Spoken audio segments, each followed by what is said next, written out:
রাহমাতুল্লাহি ওয়া বারাকাতুহু। সম্মানিত উপস্থিতি, সম্মানিত শিক্ষক মণ্ডলী, সম্মানিত দেশবাসী, আপনারা জানেন এমপিওভুক্ত শিক্ষকদের টানা আন্দোলনের আজকে পঞ্চম দিন চলছে।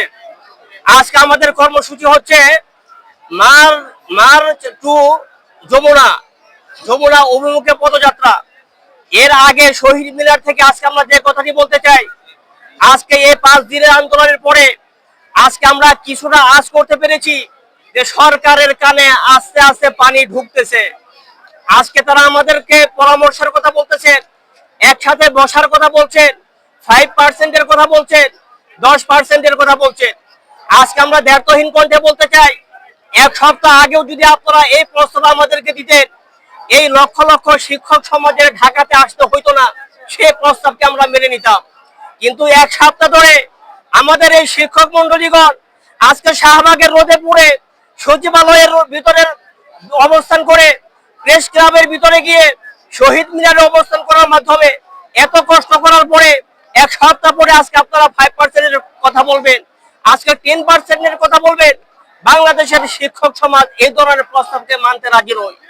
আজকে আমাদেরকে 20-এর ভিতরে 20 দিতে হবে, 15-এর ভিতরে 15 দিতে হবে, 75-এর ভিতরে 75 দিতে হবে। 1 টাকা কমও যদি আপনারা দেন, এই 16 লক্ষ শিক্ষক পরিবার এই ধরনের ছোটখাটো প্রস্তাব এখন আর মানতে রাজি নয়। সম্মানিত উপস্থিতি, আজকের এই শহীদ মিনার থেকে আরেকটা কথা বলতে চাই। 1 বছর আগের কথা আপনারা স্মরণ করুন, যে 1 বছর আগে স্বৈরশাসক পতনের সেই আন্দোলনের সূচনার লগ্নের কথা আপনারা মনে করেন। তখন ছোট্ট একটা আন্দোলনের মাধ্যমে, কোটা আন্দোলনের মাধ্যমে সেই সরকারের পদত্যাগ হয়েছিল, যার ভিত্তিতে আপনারা ক্ষমতায় এসেছেন। আজকেও সেই শিক্ষক এবং ছাত্রদের আন্দোলনের মাধ্যমে আজকে তাদের দাবি দাওয়া নিয়ে এই 5-7 দিন আন্দোলনের মাধ্যমে আপনাদের কাছে আমরা এই প্রস্তাব রাখছি। আপনারা যদি আমাদের প্রস্তাবকে মানতে নারাজ হন, তো 1 বছর আগে যে সমস্যা হয়েছিল আপনাদেরকেও সেই একই সমস্যার ভিতরে পড়তে হবে।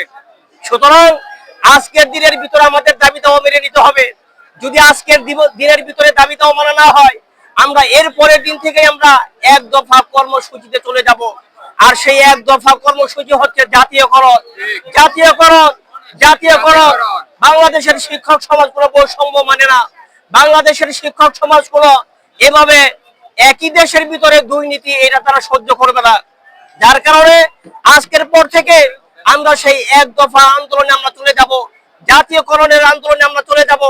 আমাদের দেশে যত শিক্ষা প্রতিষ্ঠান রয়েছে, স্কুল, কলেজ, মাদ্রাসা, যত শিক্ষা প্রতিষ্ঠান রয়েছে, আমরা চাই কোনো বৈষম্য যেন না থাকে।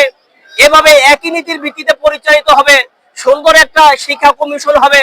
সেই শিক্ষা কমিশনের মাধ্যমে বাংলাদেশের সব শিক্ষা পরিচালিত হবে। সেই দাবি দাওয়া নিয়ে আমরা সামনের দিকে আমরা শুরু করব।